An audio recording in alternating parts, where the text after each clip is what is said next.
Everybody. So this talk is going to be about the power of partnerships. My name is Kate McMillan. I am the lead Partnerships and Programme Officer at the City of London. But when I signed up for this talk, I was a teaching and learning consultant at the Connected Learning Centre. So that's kind of the lens by which I'll be talking today. But you might see there's some little bits of my new city hat creeping in as well, so you might see some of that. And I'm Sean Shaw, so I'm Digital Learning Manager at Westminster Abbey. So some of the things that are in my role are lovely projects like this, and also creating a catalogue of free teaching resources. We've got over 100 resources created in the last 3 years, which is very exciting, all on the 1,000 years history of faith at Westminster Abbey.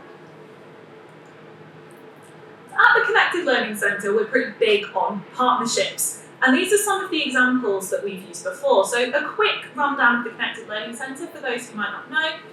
It's an education non-profit based in South London, working with predominantly primary schools and teachers and other educators, supporting the use of digital technology, both within a computing curriculum and a kind of broader, wider set of curriculum areas, and also kind of creative digital as well.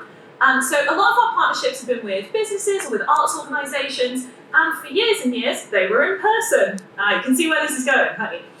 So here are some examples of some of the past partnerships that we've done. In the top left there is an example from the Garden Museum in Lambeth. We brought some tiny little reception children and some technology there, and they had a little look at various bits of nature and bits of things to do with gardens, and used digital microscopes and all sorts there. On the top right is a collaboration with the children's newspaper First News. So some children came to the CLC and learned all about being journalists and learned all about news. Bottom left is one of the longest standing partnerships the CLC has run, which is with IBM, called Robo Challenge. And the best way of describing that, I find, is it's like Robot Wars, but for 10-year-olds. And that takes place over a series of weeks, and then there's a big challenge at the end at IBM. And then on the bottom right there is Tate Exchange, which is a programme that we ran for 4 or 5 years, where we took young people to Tate and they became artists on the Tate Exchange floor and used digital and non-digital means to make art. So big on partnerships, as I said. And then, drum roll please. Oh wait, no, oh sorry, my slides weren't in that order. Oh, ignore the drum roll, it's coming later. So here's some of the examples of the partnerships that we've done. And I also wanted to include some teacher feedback here, and you'll see why in a minute. So here's an example of some feedback we got from a teacher about our Tate project. So what that teacher said is, what I noticed walking around the room is that every child is 100% engaged in the activity that they are doing. Everyone is really focused. What I noticed about the activities, and what's so great about the activities in general, is that children are utilising and developing so many different skills. So there's a lot of problem solving going on, children are learning new digital skills, and they're working in teams and pairs collaboratively. They're trying it out, seeing what happens, and that is the essence of creativity and essential skills for life. That's a very nice thing for a teacher to say about our project, thank you very much. But now is when I'm going to put my city hat on for a minute, because at the City of London, we do a lot of talking and a lot of working around something we call fusion skills, which is a series of skills, and some people call them ready for work skills, some people call them soft skills. We call them fusion skills because we think that they're important kind of across all of those different things, and that they're skills that work across employment, across education, and across kind of people's lives. And those fusion skills, we've narrowed down to 12 of the most important ones. And these are the 12 that we've narrowed down to. And what I realised when I came back to that quote from that teacher, from that Tate project, is how many of those fusion skills were mentioned in that quote. So we had creativity, we had independent work and collaboration, we had resilience, we had problem solving. All of those things were cropping up in that quote from that teacher. So I think that's one of the things that I wanted to highlight as a power of these partnership projects, is actually alongside all of the kind of amazing curriculum areas that we can hit, and alongside all of that personal development, we're really hitting a lot of these fusion skills that are really going to kind of set young people up for success, both in their academic lives, but also going forward into their working lives as well. So that's my little City of London hat. But then, here's where the drum roll was. There we go, there's my drum roll. Then 2020 happened, and everything had to pivot online. But we didn't want to stop doing our partnerships, so we decided to find new ways of delivering them. So you'll see down the left-hand side there is a Padlet and some lovely little tinfoil statues that were littering my house for a while, and that's what we turned our tape project into.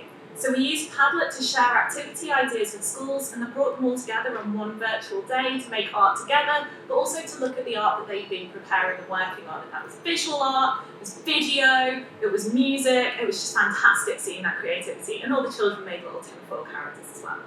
On the top right is the project we're going to be talking about in just a moment, so I'll leave that and we'll come back to it. And then on the bottom right there is the online project with First News. And this was, I think, at the point where they were in the midst of a Kahoot quiz, and by the looks of the faces on those children, I think they were winning. So now I'm going to hand over to Sian, and we're going to do a little deep dive into the project that we did with Westminster Abbey. Lovely. So how many people here have been to Westminster Abbey? Hands up. No, if you haven't been, come, it's brilliant. I'm going to say that, that's part of the game. So, like Hayden says, it's 2020. It was literally weeks before lockdown. We were sitting in Westminster Abbey going, this is going to be great. We're going to get some technology in this 1,000-year-old building and really give it for a way for young people to engage with it. And, we could have just given up on this completely, but we didn't. We thought, right, how do we take this idea and move forward? And that's where the Making a Difference project was born. So we wanted to find a way for young people to use their voice to tell us and to tell their peers about historical figures within Westminster Abbey. And obviously we've got over 3,300 people buried or memorialised in the Abbey. That's a lot of people across a lot of walks of life to pick from. And so we were thinking about 2020, we're in the pandemic, we're standing on doorsteps, we're clapping for the NHS, and we're thinking about people that make a difference. And this idea that there are lots of people that make a difference in life in lots of different ways. And so could we find 8 historical figures that were buried or memorialised in the Abbey who make a difference? Spoiler, yes we did. And so, thinking about these 8 different people, we wanted them to be linked to the Key Stage 2 curriculum, so they're all linked in some way to history, science, citizenship, or the English curriculum. And they did very different things. Some were writers, some were activists, some were scientists, obviously scientists being a big thing for all of us in the last few years.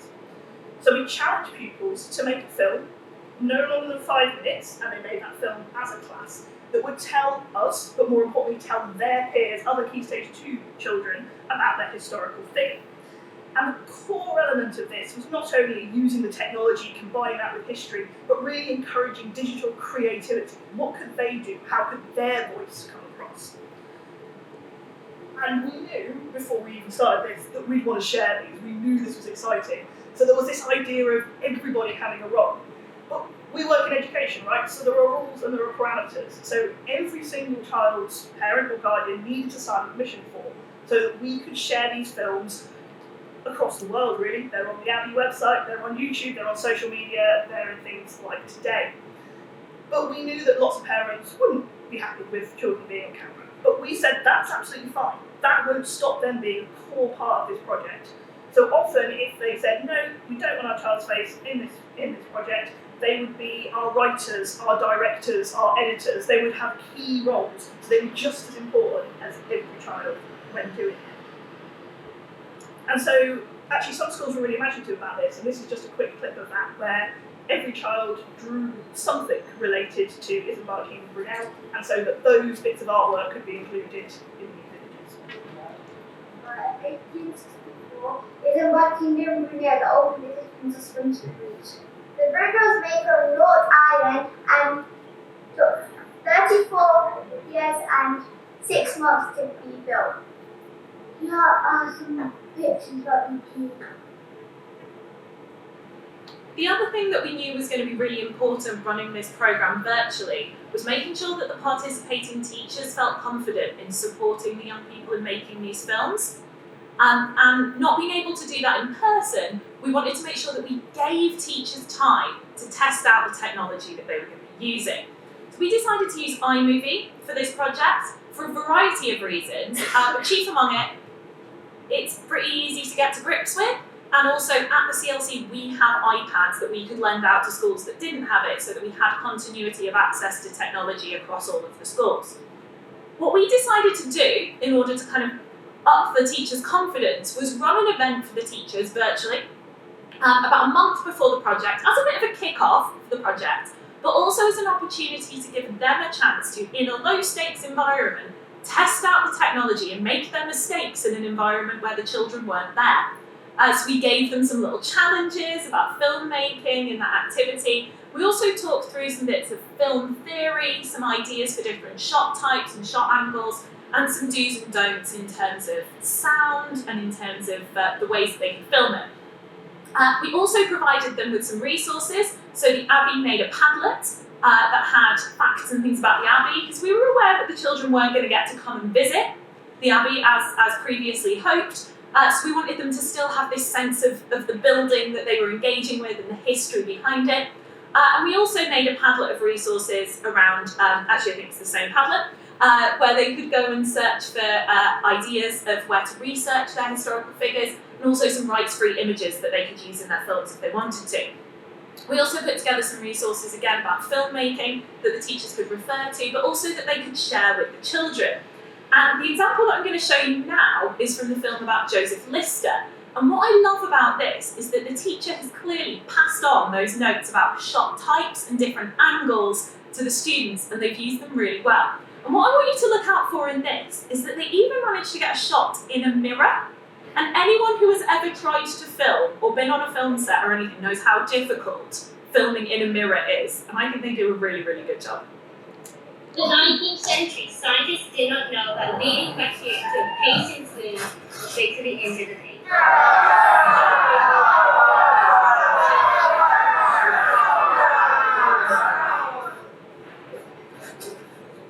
Why do you wash your hands anyway? So we don't infect the patient's wounds during this discussion. We use the same process and disinfect our tools too. Lister made his first disinfectant, and he used it on his tools too.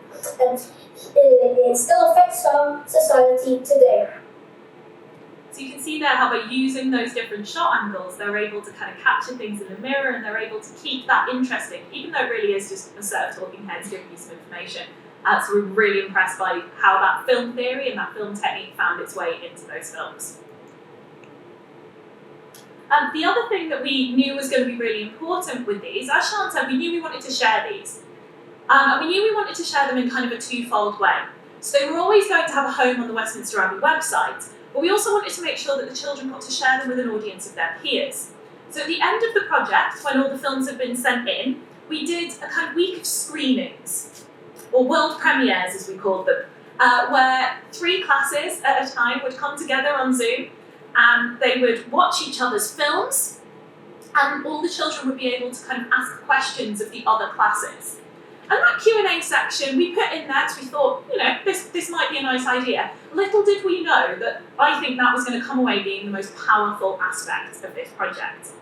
So the children were able to ask questions of the other schools, and the questions that they asked were really insightful, really engaged, and really showed that they paid attention to those films and really thought about them. So they were asking questions about the film techniques and how they put stuff together. They were asking questions about the historical figures, and really, really engaging with that. But also it allowed the children who made those films to be the experts in front of their peers, to answer those questions, and to show the thinking and the deep thought and the deep learning that had gone into the creation of those films in the first place.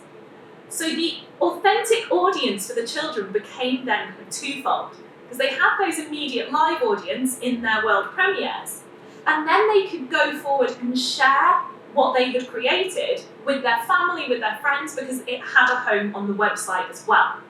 So I think for me, I know, and Sian, we've talked about this quite a lot, that element of the children being able to have Q&A, have direct live engagement with their peers is something that we've definitely thought about carrying forward into other partnership projects because it worked so well. And so lots of this conversation was happening early 2021 in context of Black Lives Matter. So we had a serious conversation about do we pick people with quote unquote easy history? And the Abbey is not full of people with easy, difficult history, it's full of people. So everybody's complicated, people are complex, it's not black and white, it doesn't work like that. And that conversation came up around Alano Equiano, and really the question was, were the young people going to be able to actively and sensibly talk about enslavement in a way that their peers would understand? How do we get them to communicate that often complicated message that adults could struggle with communicating? It turns out we didn't need to worry. Take a look at what one class did. In Benin, which historians believe is modern-day Nigeria, Equiano reports in his autobiography that his father was one of the chiefs in the tribe. When he was only 11 years old, the same age as me, he and his sister were tragically kidnapped and sold into enslavement. Enslavement. Now, the action of making someone a slave. In his own words, Equiano quotes, One day, when all of our people were out to their works as usual, and only I and my dear sister were left to mind the house, two men and a woman got over our wheels, and in a moment seized us both. So what's really nice here is obviously the use of historical source that you've just seen, but actually putting enslavement up and giving a definition. So here the young people were saying to other young people, these are the terms we use, these are what they mean, so this is how you can go on and explain it to others. And so this project is really a digital project, but actually it was so much more. There was chances for young people to develop communication skills, teamwork skills, critical thinking skills. How are we going to do this? We're filming in our school on this iPad. How's that going to work? Some might say fusion skills. Some might say fusion skills, thank you, Kaden. How is this all going to work? And so we took this idea one step further than the films and thought about making a difference and what that meant to the children themselves.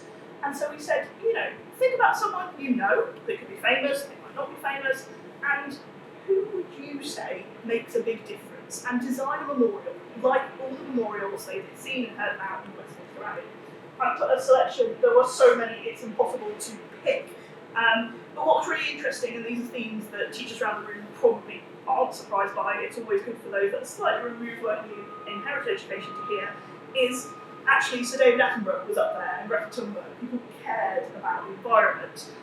So Captain Tom Moore and Marcus Rashford, charitable inequality was a big conversation last year and continues to be, and the young people were picking up on that. Also technology. There was Steve Jobs, Bill Gates, those sorts of creators, how have they made a difference to young people's lives? And closer to home, when thinking about parents, siblings, teachers, I think there was a hockey coach in there as well, and then actually it was the young people telling us back why these people made a difference. So they said, well, it's because they're kind, or they're hardworking, or they're determined, and these are all qualities that the young people could recognise in others and think about how that relates to their day-to-day life. I mean, we love this project so much, so we had to make it so that everyone else could have a go at this too. So this is screen grab from Westminster Abbey website, and it's a step-by-step guide so that schools can do this wherever they are in the world. It gives you suggestions of people that you look up, so famous people information. It's got Caitlin's really helpful Padlet, CLC's really helpful Padlet, which talks about filmmaking tips and all those things that can get creative. And it's got these example videos that this cohort did, so actually teachers can get inspiration from that. And actually it's designed in a way where, with a little bit of equipment and really free tools, we don't advocate spending lots of money and doing lots of that. Actually really simple tools sometimes are the best way. And very excitingly, just 2 weeks ago, we did it. We did get technology in the Abbey, in this 1,000-year-old building. Children were standing with iPads, kindly loaned by the Connected Learning Centre, so that we could have this experience. This year we changed the theme and we actually thought about light and colour, which being a Christian place of worship, there is lots to talk about. And we had day-long sessions for nearly 150 students where at the end of the day they went away and they made their own digital book using Book Creator. And that's something that we hope to do more of in the future, I guess. That's it from me. Anything else from you? Nothing else from me. What I would say is we've got about 9 minutes left of the time before we get kicked out. So if anyone has any questions about our project, we're very happy to answer them.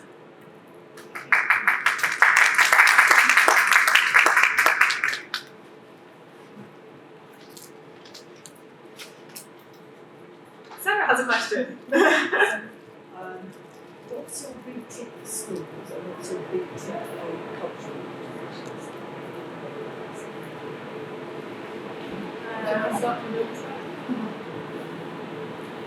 I think from our point of view, it was really being aware of not setting too many parameters. I think what was really nice and what we discovered in this project is that the teachers and the young people would really run with it. I think it can be tempting to go, we'll know exactly what the output is, we know exactly where we'll get to. We certainly experienced this, I'm looking around here in the last few weeks, when we did it on site. It's about learning and developing as you go along. And I think that's something that education staff are very good at saying. We should always be learning, we should be thinking, we should be reflecting, and it's something that in cultural organisations we try to do, but we definitely could do more of. So yeah, not reducing the parameters down too much and letting that creativity flow. Yeah, I think I'd second that. And also I think for me, and thinking about effective partnership work in general, it's thinking about what you can gain from each other. So I think, you can have all these meetings about whether you're sort of supporting these or whether you're in the organisation that's running them, about what you can gain from it. The kids will make these great films, we can put them on the website. But it's also then about thinking from the school's perspective, what are the children gaining, what's the school getting from it? And actually a lot of the time what you realise is that the cultural organisation couldn't get what they get out of it without the kids, and the kids couldn't get what they get out of it without the cultural organisation. And I think that's when partnerships work their best, when actually you're creating something that can only exist because of the marrying of minds that couldn't exist if each individual organisation just tried to do it on their own. Any more for any more? Excellent. In that case, I'll say thank you very much and hand you over to our host. Thank you very much.